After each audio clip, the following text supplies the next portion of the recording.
Hello friends, இன்றைக்கி வெள்ளிக்கிழமை சாமிக்கு நைவேத்தியமாக கேரமல் பாயாசம் ரொம்ப சூப்பராக இருக்குது. பாசிப்பருப்பு, கேரட்டு, அதிலே கொஞ்சம் கருப்பு கவுனி முந்திரி பருப்பும் கருப்பு கவுனி அரிசியும் ஊற வச்சு அரைச்சி ஊற்றி சூப்பராக இருந்துச்சு. பாயாசம் சாமிக்கு நைவேத்தியமாக செஞ்சிட்டோம். நல்லா இருந்துச்சு. நல்லா சாப்பிடவே இன்னும் கொஞ்சம் குடிக்காமல் அப்படின்னு செம்ம டேஸ்ட்டாக இருந்துச்சு. அப்படியே நம்ம மயில்னால் நம்ம யாருக்கு பிடிக்காது? மயில் வந்தாங்க, மயிலை பிடிக்கும்.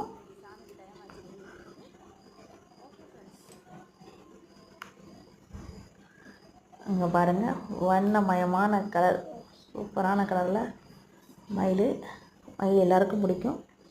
இன்றைக்கி சாமிக்கு நீங்கள் என்ன நைவேத்தியம் எல்லோரும் வச்சிங்கன்னு கமெண்ட் பண்ணுங்கள், லைக் பண்ணுங்கள், சப்ஸ்கிரைப் பண்ணுங்கள். மறக்காமல் லைக் பண்ணி சப்ஸ்கிரைப் பண்ணி பாருங்கள் ஃப்ரெண்ட்ஸ். மயில் கழுத்து, தோகை எல்லாம் இன்னும் அழகாக செம்ம க்யூட்டாக இருக்குல்ல.